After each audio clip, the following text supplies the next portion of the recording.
Good afternoon, everyone. We are going to we usually give it to 2 or 3 after just to allow people to transition from the waiting room into our active webinar space. So we will be ready to start just shortly.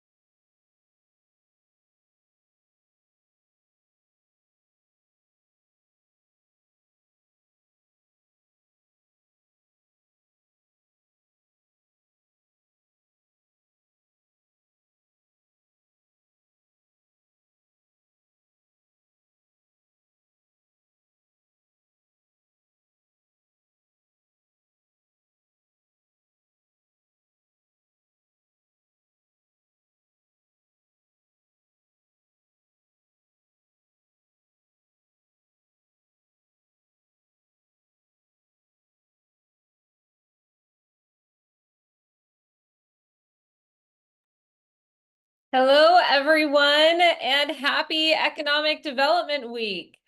This week, we are obviously celebrating all of you and the work that you do to strengthen our communities. It's been a busy one at Golden Shovel. I was at Select USA yesterday. I know we have a lot of our team at Mid-America EDC's conference this week as well. So for those of you who are joining us on the road, thank you for being here. And for those who are in your office on your lunch break, thanks for joining us today as well. My name is Bethany Quinn. I am president of Golden Shovel Agency and so happy to be joining you today. Just a couple of housekeeping items. We are recording this. So if anyone needs to jump off at any point, don't worry. It's okay. You will get a link to the recording and any resources after the fact. So just want to make sure we put that out there. And also you can share this with anyone if you have colleagues who are unable to be here today. In addition, if you want to ask questions, if you could put them in the chat, we will be happy to answer any questions during a Q&A session at the end. So with that being said, let's get to it. So who is Golden Shovel? If you don't know yet, let me inform you. We are an economic development strategy and communications firm. All we do is economic development work. We were founded to support small communities and suburban communities, so they had an opportunity to compete with the big players in the market on a smaller scale, but with amplified resources that don't cost as much. So that's really the space that we fit in. We work in over 41 states, have completed over 300 projects, and have a 95% client retention rate. I know many of our clients are here today, so thank you for your loyalty. It's an honor to support you and your initiatives. All right, so what are we going to cover today? Well, BR&E, of course, but specifically, we're going to look at the data that so many of you know very well, right? 80% of job creation comes from existing businesses. Those numbers can differ based on the state, of course, but we're seeing those numbers pretty consistently with university and state research that between that 70 and 80% mark is really a pervasive trend. We're going to talk about how to structure and scale a BR&E program, even if you have a small budget. We're going to talk about the best tools for implementation, automation, and analysis. So what can you use to help you scale? We're going to go through some case studies for how other communities have leveraged BR&E initiatives to improve and enhance their economy. And then, of course, how do you fund these initiatives and what resources can you use for implementation? So talking about the data, one of the things that we really want to point out is, of course, everyone on this call is here because you understand the importance of helping local businesses to solve their challenges and to expand. I want to acknowledge that this work is not as often exciting as the attraction stuff, right? You don't have maybe state economic development organizations putting out press releases because you saved a company or helped to create 10 jobs. But it's a matter of scale. So when those 10 jobs are created over and over by multiple businesses in your community, that's where you get those big numbers to add up.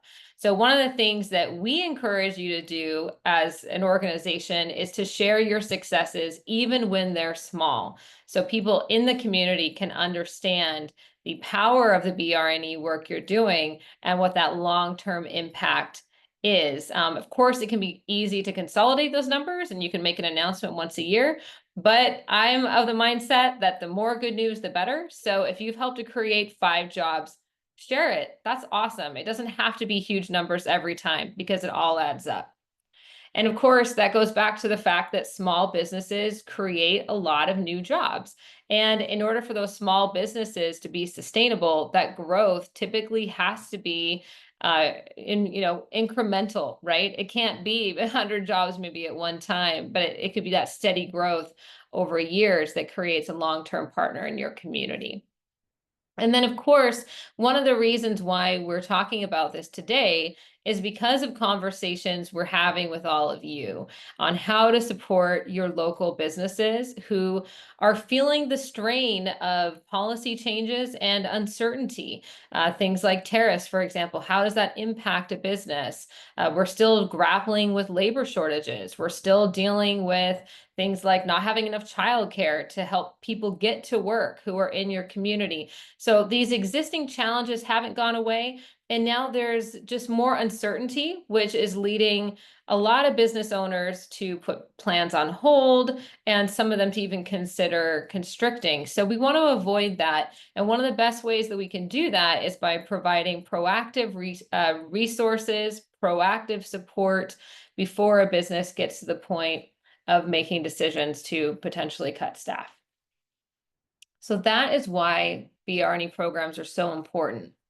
The challenge is that you guys wear so many hats. I really do want to celebrate you this week. I know that a lot of people in your community might have no idea what you do, but at Golden Shovel, we see it. We see that you are literally running from one thing to the next all of the time. Between stakeholder engagement and working with your boards to partner collaboration, to attraction and marketing efforts, to workforce, to childcare, and then BR&E on top of it, man, you guys really are doing a great job and it's hard to juggle. And at the same time, we know that most of you don't have huge budgets, right? So how do you provide the support that businesses need right now without a lot of money, without a big team? And so the sections we're going to go through today, I want you to know that that understanding of your situatedness is definitely at the heart of our recommendations and at the heart of a white paper we're going to give you the QR code for at the end. So how do we structure and scale a BR&E program? So ultimately, your program has to identify and respond to business needs, prevent closures and relocations, encourage expansion and investment, and create a bridge between businesses and your community. So if you were to break this down into 8 basic stages, again, thinking about limited time and resources. First, we need to identify what resources are available in your community, develop a plan, develop your database.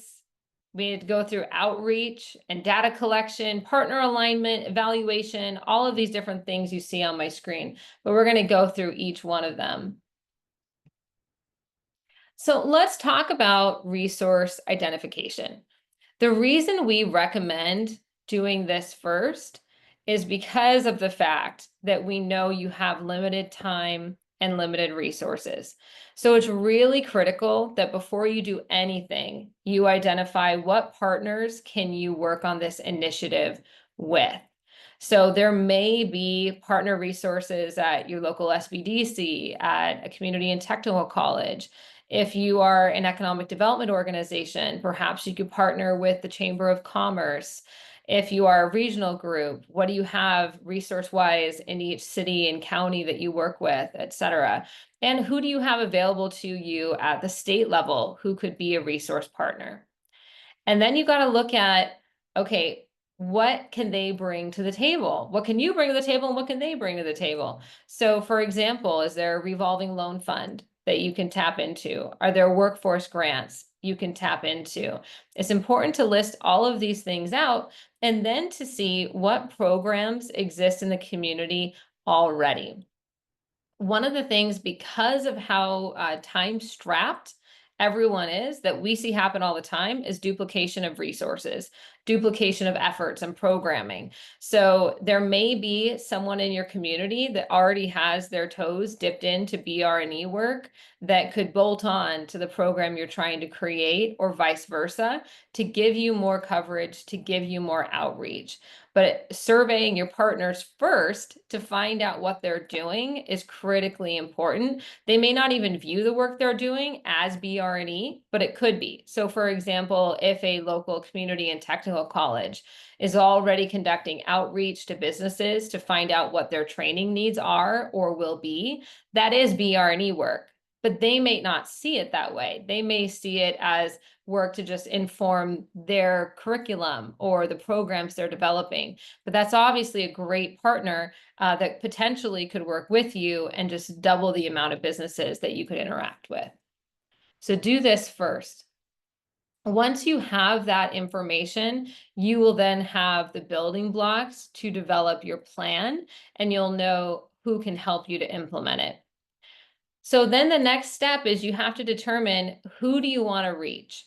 So is this going to be target industry specific?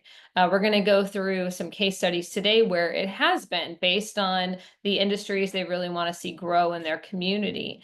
Or is it going to simply be based on who has the highest number of employees? Let's start there and work our way down.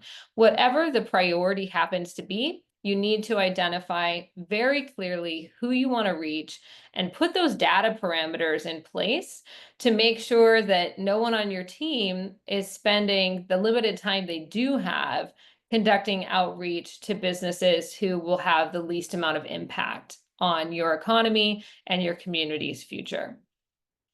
Again, if you could reach every business, that'd be great, right? But we know that's probably not possible. And then you got to think through, how are you going to reach them? Are you going to be conducting surveys and starting there, in-person visits, phone calls? Are you going to be running a digital ad campaign and get responses that way? How are you going to engage your businesses? And once you know that, it'll be easier to identify what assets you need, both in terms of technology tools and partners and staff, in order to conduct that outreach. And then you also need to determine what information is the very most important to you, to your organization, and to your community. Because when you are in front of people, whether it's digitally or in person, you only have a limited amount of time with business leaders, because like you, they're very time strapped. So it's really important to identify what information is the most critical. All right, and then the next step is you have to develop your database of who you're reaching out to. So again, you've already identified what your priorities are: target industry, company size, employee numbers, entrepreneurs, what have you. So you need to develop that database. And some resources for doing that, if you don't have one already, obviously the city is going to have information, the Chamber of Commerce, their website, etc. There's AI tools that can scrape some of the data for you now, which can be really helpful, considering that we all know there's been a lot of turnover just across the board in all industries. So information the city may have on file could be outdated, which is important to go to their website or go to LinkedIn. Then we want to talk about outreach and prioritization. So it's really important when you're creating a plan to get granular on what your goals are. How many businesses do you need to reach or want to reach on a monthly basis? How many do you want to reach per year? So that's your outbound outreach, right? What do you want your engagement rate to be? Because realistically, you could reach out to 1,000 businesses, but 1,000 business leaders are not going to be available or make themselves available to engage with you. So you need to have both of those goals, both of those metrics that you can track. That's really important, because if you're having a program run year over year, you may end up seeing that your outreach was really good, but your engagement rate was low. And so the following year, that's the number that you can try to move up while keeping your initial outreach goals the same. So think through what that's going to be so you can determine if your campaign is a success. Also, of course, sharing that information with your board, with your partners, with anyone who's funding the programs is helpful from day one, because it helps them to know that once you've hit these mile markers, these goals, the program itself has been successful, because it might take time for you to actually be able to demonstrate investment numbers and job creation, especially if this is year one of your program. And then, of course, we want to make sure that your outreach is also prioritized with alignment with your plan and what your overall goals are, what you're trying to achieve. So then the next step is going to be data collection and risk identification. So data collection needs to be automated as much as possible. It's really, really important, especially if you have a team of volunteers who's working to conduct outreach. You need to be able to gather all that information and to analyze it in an automated way. Uh, the day of taking forms to those site visits, papers on a clipboard, hopefully are long gone, you guys.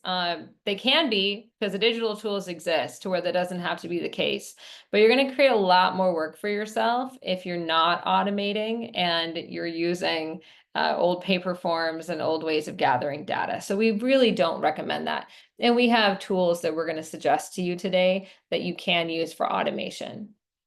So we definitely recommend AI-based surveys and then in-person data collection tools that integrate with a CRM. So that way you can follow up with people in an automated fashion. And then these data tools allow for you to set alerts for escalation. Because again, a lot of these programs run on a strong volunteer network.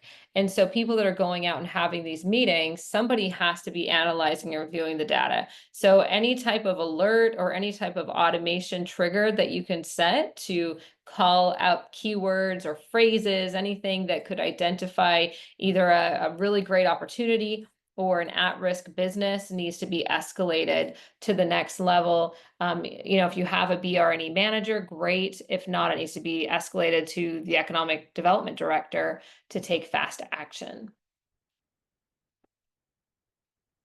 And then partner alignment. So you can't try to solve everything on your own.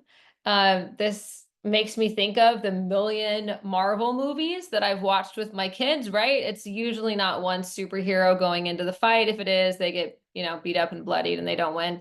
So everybody has to come together. It's the same thing with BR&E. It's the same thing, because if we don't approach this as a group, as a team, there's no way that one economic development office can meet the needs of all the businesses in your community. It is not humanly possible.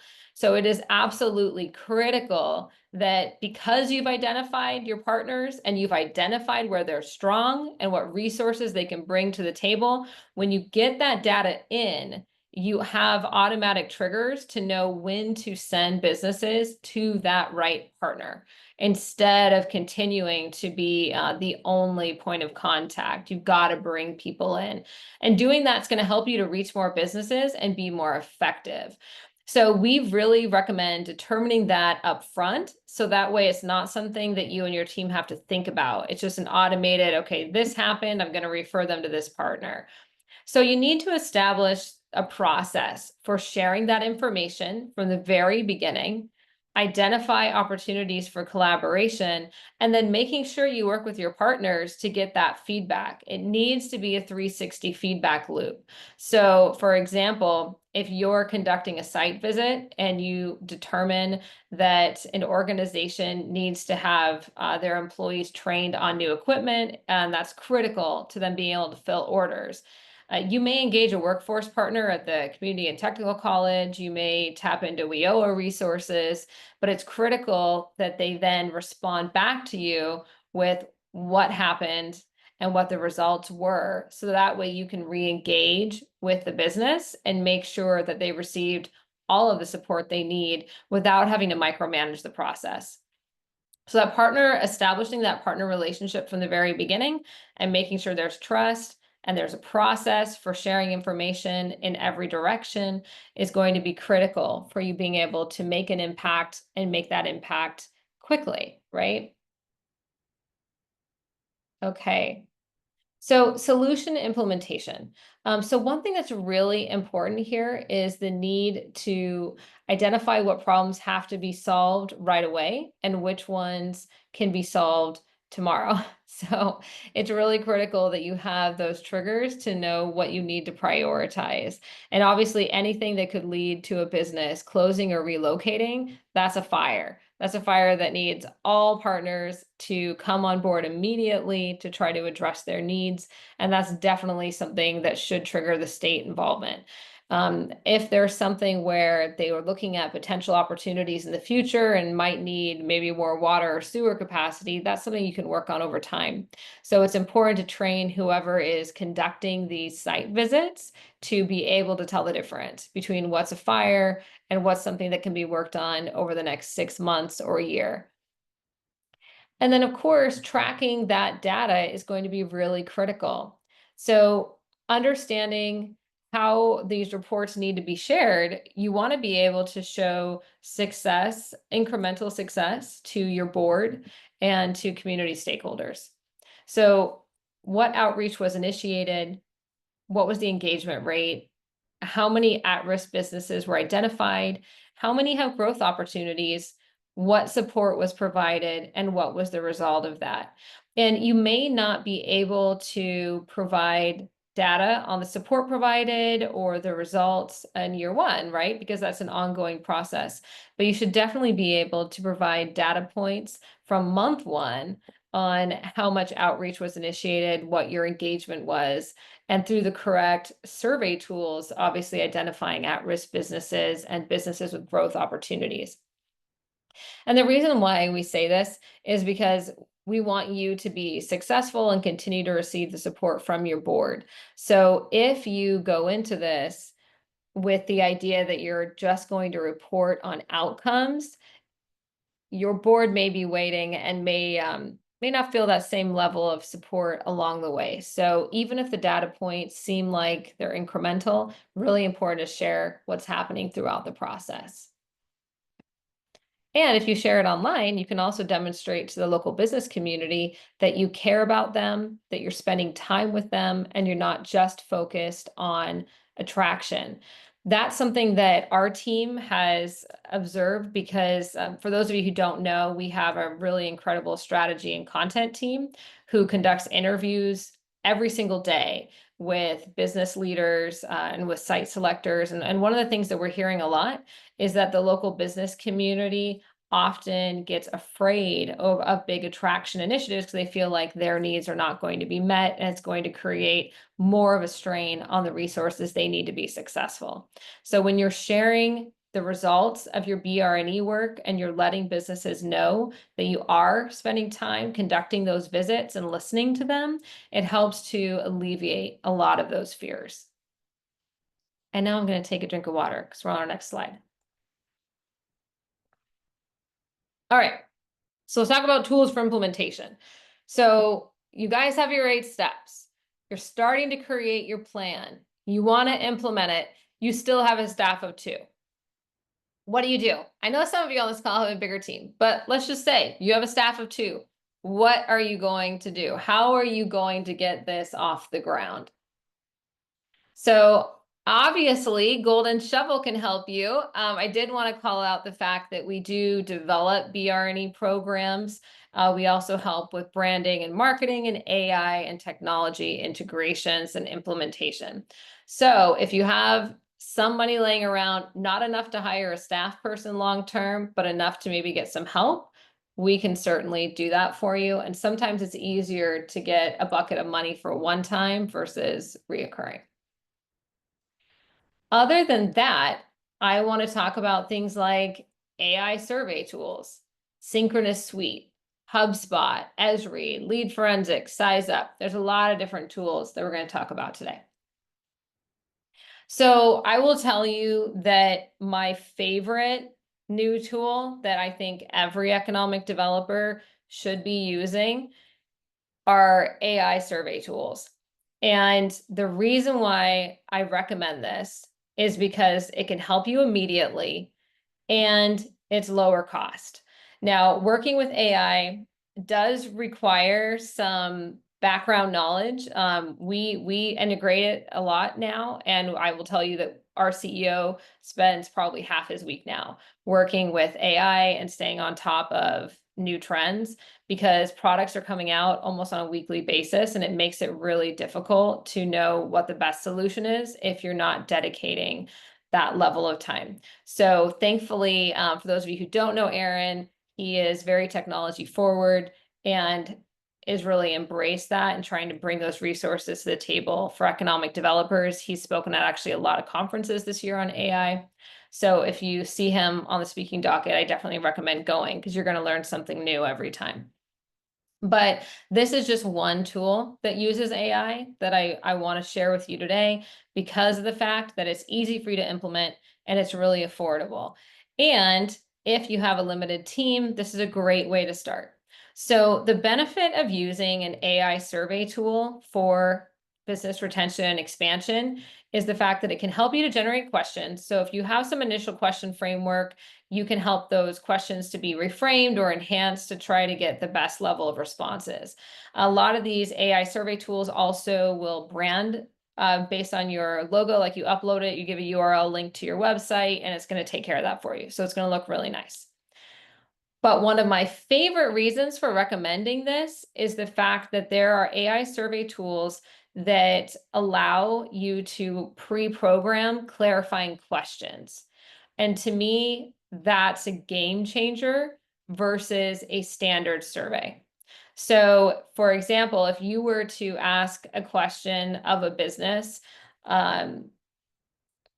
right now, if you use a traditional survey, they might provide you an answer that's ambiguous, or they may provide you with an answer that you wish you knew more about. And it would require you having a staff member to then pick up the phone and call them to ask.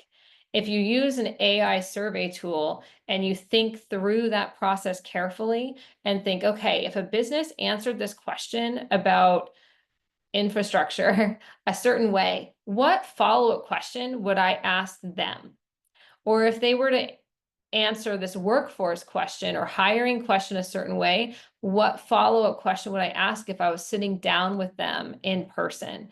You can program the AI surveys to do that instead of having, say, 100 questions where maybe 30 of them aren't going to be relevant to people unless they were to answer a prior question a certain way.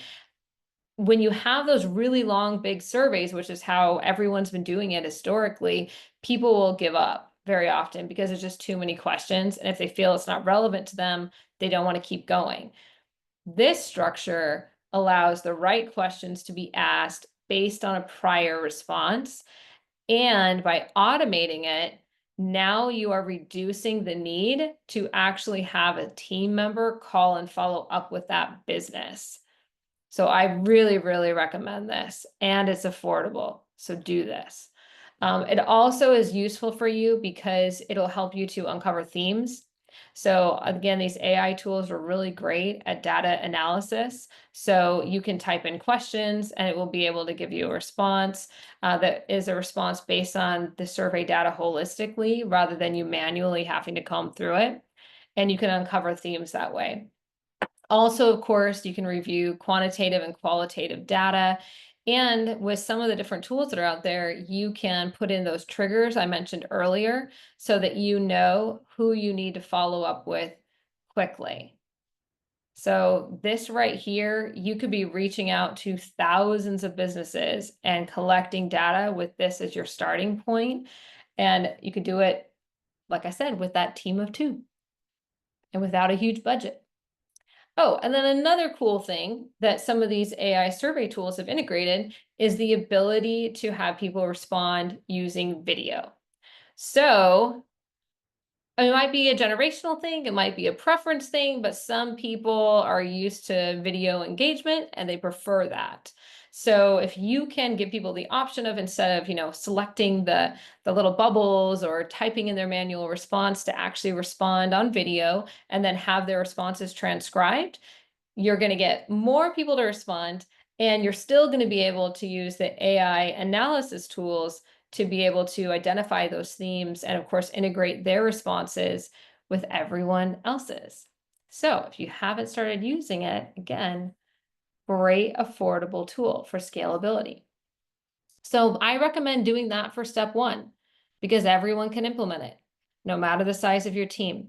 And then for step two, I recommend using a CRM like HubSpot to be able to take the information from your surveys and start automating responses. So one of the things that's really important when it comes to BR&E is making sure that businesses feel heard.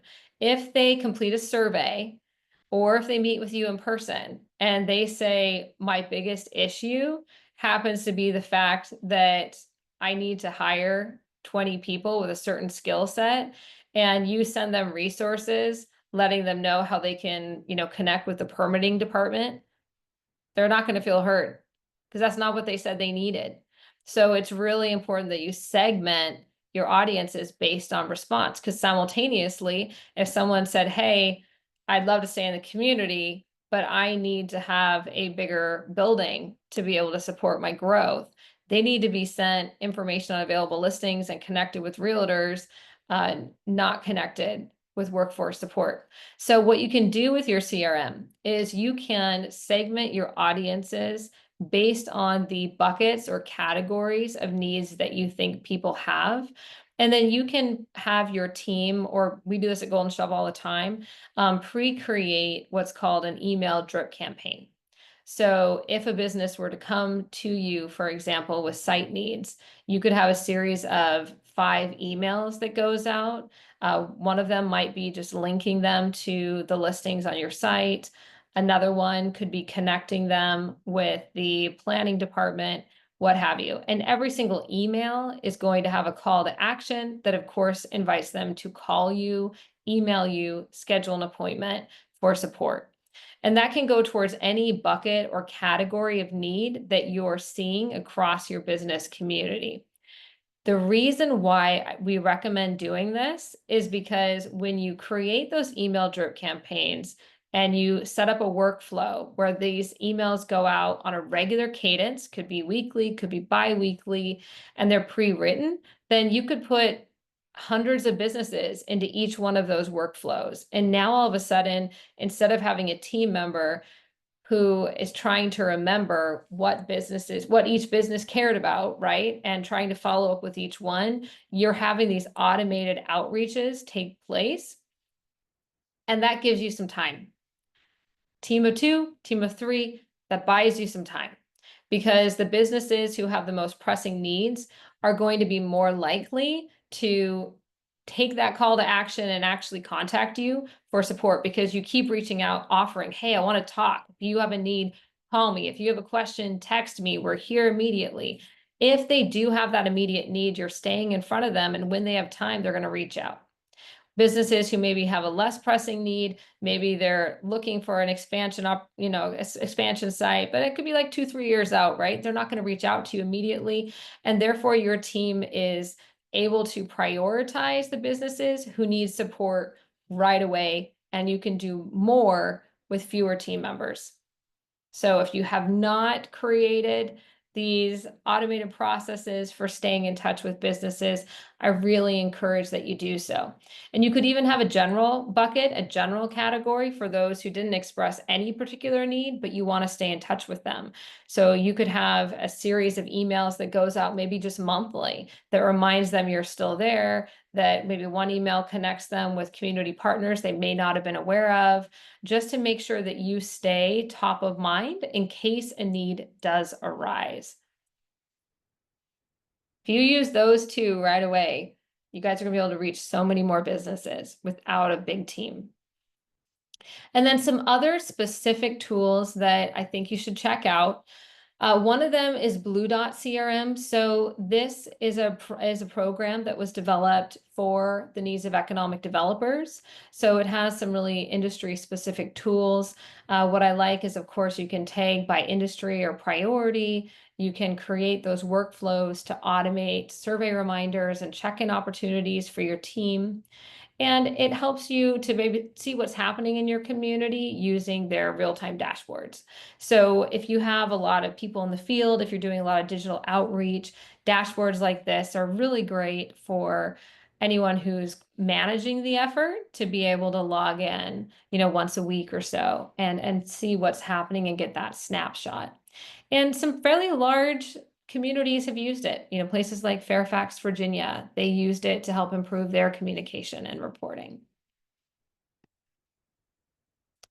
I also recommend Synchronous Suite. So we have a lot of clients that are using this tool, clients like WYEDC in Kansas. And this is a great tool for conducting those structured interviews and tracking business challenges. Again, we talked about the fact that you don't want to show up with your paper forms if possible. So using tools like Synchronous Suite can help you to automate that data collection and to be able to see trends over time. That's something that I really like about this tool, is that if you can see those trends, it helps you in those policy conversations and in future funding conversations, right? As you bring people together to know how to allocate your resources of time and money, anything that you can use to gather those trends over time is going to be really helpful. So you haven't checked them out, you certainly should. Another water break, you guys. I can't go an hour without it. Okay. So let's talk about a business resource tool. So again, these are all things that are automated because I know you have limited time and bandwidth. So Size Up is a great tool that you can use to support businesses that you have met with. Again, if you get Size Up, you can even integrate it onto your website. A lot of the websites Golden Shovel builds has this as an integrated tool. And it's a way to empower your local businesses with the type of data and analytics that will help them in their decision-making process. Something that is accessible to larger companies, but maybe not smaller ones. And one of the things we talked about at the very beginning is the fact that right now there's a lot of uncertainty. Data helps us to understand the situation and helps to remove some of that uncertainty. So tools like Size Up can be a really great resource for your local businesses. And if you have that automated email that I told you about, you could obviously have this on your website and you could send this out to businesses as a resource. Again, that continues to drive them back to your website where you are, where you have additional resources. And so it keeps you at the center of the conversation while providing them with a tool and with support that they can use without you having to manually provide it, without you having to be the one to pull reports and gather the data for them. As you can tell, I'm all about automation so you guys can do more without getting more time. Of course, if you don't have anyone on your team who is in charge of BR&E, it is really great if you could get one, right? That's what we all want ultimately. Because again, as an economic development director, I don't know how you can do BR&E on your own and also still focus on all of your attraction work and stakeholder engagement. So even with automated tools, it's really helpful if you can expand your team. And one of the things that we recommend is that you work with someone like our partner, Convergent Nonprofit Solutions, to raise capital that can help you to expand your team. We don't do that work ourselves. We don't do fundraising at Golden Shovel, which is why we work with partners like Convergent. And one of the benefits of doing this is, they go into the community and raise money from the business community themselves. And so it's a little bit of an easier ask, right? Invest in a program that allows us to hire a staff member to support you. That's mutually beneficial for everyone. And of course, when you raise investment from the community, everyone is sharing that cost. So if you feel like you really need a team member and there's no way you're going to get one with your current investment level, there are organizations like this who are effectively raising more money. So you can do that. All right, so let's talk about some examples of success that people have had recently. So McMinn County Economic Development Agency, they helped their largest industrial employer expand, Denso. So it's a manufacturing company that's going to create over 200 new jobs in the region. This was just last year. And this is an example of partnering with your community resources. So they worked with the Athens Utility Board, with the state, and with community development. So I wanted to put this in there because when you think about your local partners and who you can bring to the table, we obviously talked about the state earlier, but don't forget your utility providers, especially if they're a cooperative, but really any utility provider. Very often they do have things they can bring to the table in terms of incentives and support. Some of them are even involved in getting sites ready for occupancy. So there are great partners out there that may not be what you would consider traditional economic development, who could absolutely help you with the business retention and expansion issue. And this, of course, was very effective for them. This announcement was made just last year, end of last year. So I talked to you about WYEDC in Kansas. So they are such a standout success story. Their BR&E efforts have had tremendous results. I just gave you here the stats from 23, but the stats in 24 were actually even more impressive. So maybe my team needs to update this slide so you can see their more impressive numbers. But just in 1 year, they supported 28 retention and expansion projects that resulted in over 300,000 new square feet of space and 54 million in capital investment and 131 new jobs. That was just in 1 year. So I had given you an example earlier of a data collection tool, Synchronous Suite. That is what they use when they're going out and doing their site visits.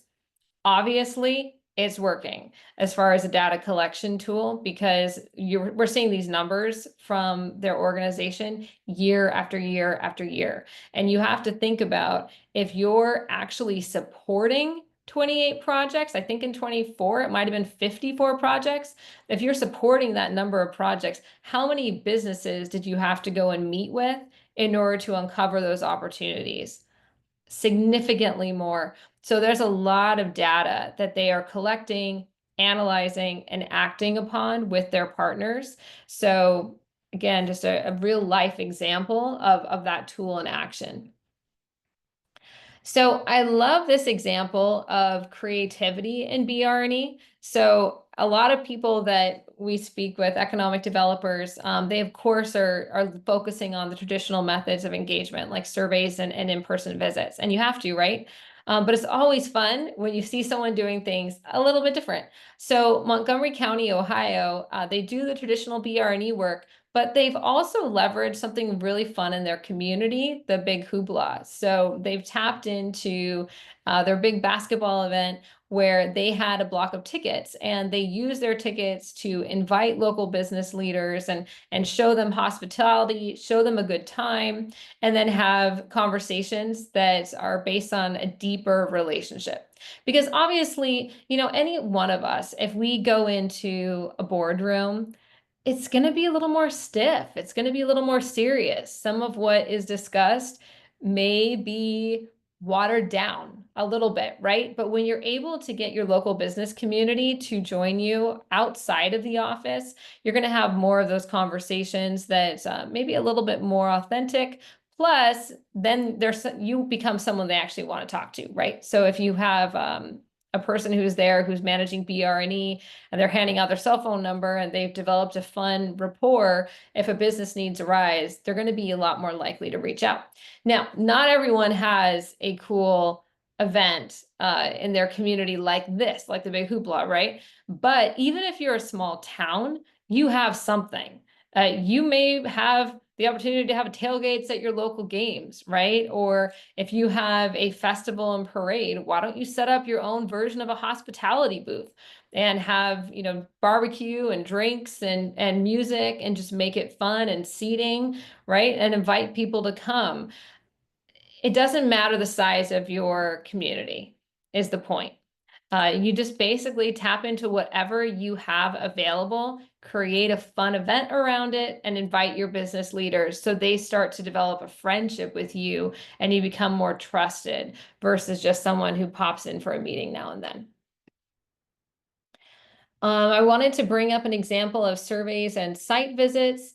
In Greater Gallup, GGEDC, they conducted those in-person site visits and gathered a lot of really great data from their target industries. Each visit was around an hour, so they definitely went into depth. And they were exploring things like company data, performance trends, infrastructure needs, workforce issues, and how the organization could support them. So what's great about these in-depth conversations is when you can hear firsthand from businesses what their needs are and you can adjust your questions, you're able to develop programs that are really responsive to what they care about. And that's exactly what GGEDC has done. So they have developed programming based on the specific requests of businesses. Again, when you show businesses, you hear them, you understand their needs, and you create a program to actually resolve those issues and support them, you're going to establish a level of loyalty that you wouldn't have otherwise. And you're going to be a little more immune to them leaving for another community. I wanted to talk about a great example of partner collaboration. I'm actually going to interview the Iowa Lakes Corridor team for our Shovel Talk podcast next week, and I'm really excited to dig more in depth on what they've done. If you guys haven't listened to our podcast, that's definitely one you should tune in for when it's live. But they are conducting now 11% of the BR&E visits in Iowa. So kudos to them. That is fantastic. Those are huge numbers for a smaller area, smaller, population wise, a smaller area. Really incredible what they're doing. And one of the ways they're able to do so is because they did partner with community leaders and other organizations. So they're not in it alone. And that's something that we need to be mindful of is, again, when you only have a small team looking at it like I gotta do this on my own, it's just you're gonna limit yourself, right? Whereas if you can partner with other organizations, with other people that are invested in economic development, you're gonna be able to reach more businesses. So I'm really excited for that conversation. And I know one of the things they identified from their outreach is that 46% of the companies in their area plan to expand in the next 3 years. And then they identified whatever barriers there could be for that expansion. So now they're able to actually solve those challenges proactively rather than having businesses who want to grow and may not be able to in their region because of those challenges going unresolved. So really great success coming from them. In Twin Cities, Nebraska, I really wanted to share this because I love how they are working to address one of those big challenges to people getting to work, and that's childcare. So their BR&E efforts and a market study identified that that was a significant barrier for their business community, being able to make sure that their employees had reliable childcare and could get to work. So they actually partnered with the C4K program to support childcare providers. And because of that, they've actually had new childcare facilities open and they've had existing ones expand. So that's something, again, if you are working on initiatives like this, you got to brag about it because you need to let your business owners and leaders know, I heard you, I am here to help, and here's what we've done to support you. So that's a great example of things coming full circle. This is an example of a program that we developed and implemented for Roseville, Minnesota, the Choose Roseville program. They wanted to focus on their small businesses and supporting them.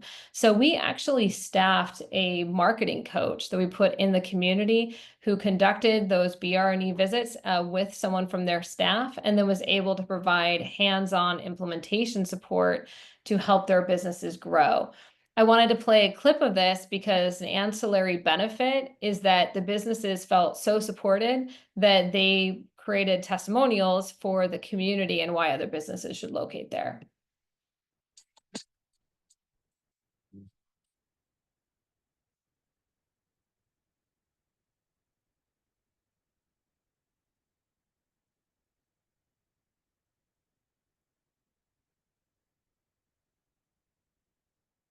I just realized I forgot to test sound. Hey, Victor, can you go off mute and let me know if you guys could hear that? I couldn't hear anything, Bethany. You You couldn't hear it? no. All right, guys, that is my bad for not practicing the sound before I got on. But we are going to send you a copy of this, and I encourage you to watch the video just to hear what businesses had to say about the support that they received. I'm hoping that will provide you with encouragement to provide additional support for your own businesses. I know one of the things that was the most impactful for me is at a city council meeting, there was a business who got up and talked about how they were going to shut down. And because of the support they got through the BR&E program, they were actually able to not just stay open, but expand. And they had been in the community for over 20 years. And the reality is, a business is not just a business. For many people, that's their life, that's their livelihood, that's their family, that's their connection to community. So whenever we can see results like that, it makes it worthwhile, the effort that all of us put in. So want some warm and fuzzies. You guys should watch this later. All right. So again, we talked about one last thing. I want to talk about funding for these programs. So again, there's some state grants, CDBG funds for rural infrastructure. Convergent can help you raise capital. But the reality is, if you raise capital, you'll be able to do more. If you partner with people, you'll be able to do more. And if you can't do either one, you can at least use the AI tools and automation I recommended early on. So some resources I want to leave you with today. There are a lot of resources put out by university extension programs. The University of Wisconsin-Madison is one. You'll get a link to this when you get the recap from the webinar. They also have examples of survey questions. And after I've been ragging on manual paper forms for the entire presentation, you actually see a manual paper form. But I wanted to include this link anyway, because it gives you a good idea of some questions that you might want to integrate into your own survey. But yeah, University of Wisconsin has some great tools. Additionally, the Ohio State University Extension, if you want training on how to be more effective with your BR&E efforts, they have a 3-workshop series that you may want to check out just to give you some more personal education and empowerment for when you're conducting these initiatives. The University of Minnesota Extension, they have some great tools. They're free. They conducted a lot of original research and they have resources online. I actually had a podcast with one of their directors previously, so you can see that archive, and he talks about a lot of that research and things you may want to know when you're implementing your program. And then Business Retention and Expansion International, they have a manual and they have some certifications on BR&E. Again, if you want to invest some time and resources into getting the additional training, these are just some of the places you can do so without having to go through like a full degree program, right? So it's a little bit faster. And for those of you who want more resources, tools, and insights for free and faster, you can just download our free white paper. So this was just a snapshot of what we cover in our BR&E white paper. If you scan this QR code, you can just pull out your phone, take a photo, and go there. You can go ahead and download it. You will also be receiving a link in our follow-up email, so you can download the white paper there. And of course, if you guys need help, we're happy to schedule free strategy sessions with any of you and talk about your challenges and give you any individualized recommendations. You can reach out to me, Bethany Quinn, bquinn@goldenshovelagency.com, or you could also reach out to Laura Christie to schedule an appointment. You can see her right here, but we are all happy to help you. All right, and take a drink of water, one more, last one, and then I'll answer questions. All right, so, oh, Michael Darger. I just talked about Michael Darger, podcast, University of Minnesota Extension, and he is here. So, Michael, so glad you could join us. Michael wanted to remind everyone that they still have a BR&E course that you can take. And again, the University of Minnesota Extension, I feel like the research they've conducted and the resources they've put together for BR&E is probably the most extensive that I have seen. So really recommend that you guys go there and listen to Michael's podcast. Thank you for typing that in, Michael. All right. Amy asked us, our focus here is on rural and suburban communities. I'm very rural and work on a chamber. Most of our businesses are related to tourism and construction. Many in our community say they don't have time for a survey and may not want to do it online because they don't use computers. How do you incentivize survey use to get that foundational interview or foundational information? Okay. That's a really good question. And there's a couple of things that we have done effectively to increase survey participation. One of them is you need to create a QR code that links to your survey, and you need to create flyers that can be printed out in your community.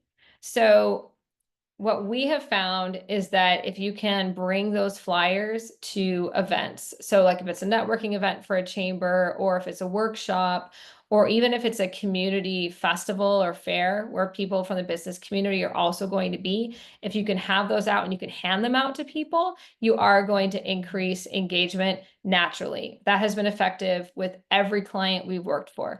The other thing we recommend is we have had people there with iPads where they can go up and they can just hand it, hey, complete this, and people will do it. Another thing is gift card drawings. So maybe you have a budget of like $200, you break that into $25 increments, and you have a weekly lottery over 8 weeks. That has been really effective as well. We've worked with communities where they've had maybe like 10 people respond. No one's been into it. And then with that gift card drawing, all of a sudden they have a couple hundred. So that can be really, really effective. One of the reasons I recommended the AI survey, again, is because people can respond on video. So I know that it might seem strange. Why would somebody respond on video if they're not willing to click the little buttons? But it's the same thing with social media. People have their preferred platform, people have their preferred communication response. So if you can use those AI survey tools that give you multiple options, that's great. Plus, if you recall, I gave a recommendation of using the tool because you can have set follow-up questions. So that way your baseline survey may only be like 10 questions, but if they answer something a specific way, it'll open up those follow-up questions. That also helps because it's less intimidating for people and they're not going to feel like they have to do a really long survey, which again, a lot of people, if they see too many questions, they'll just give up and walk away. Another thing that I did not talk about today, and I was remiss not to put this in here, Amy, is using text. So that is one option, is having, there's obviously automated tools that allow you to ask a series of questions over text using bots that doesn't have to be manual from your team. But that may be a more approachable method for people in your community who don't want to take a physical survey.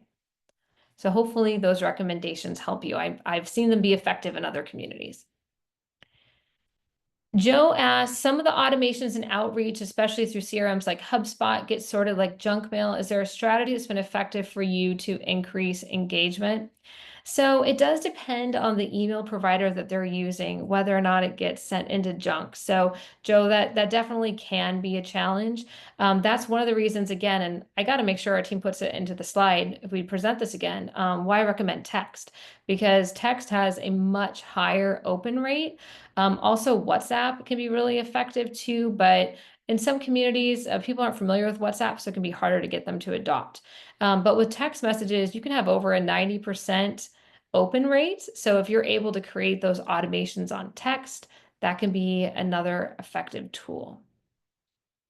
And with that, you guys, we are at the hour mark. Thank you so much for sharing your lunch hour with me. Thank you for sharing your time and your insights. We appreciate all of you so much. We hope you have a wonderful economic development week. Talk to you soon.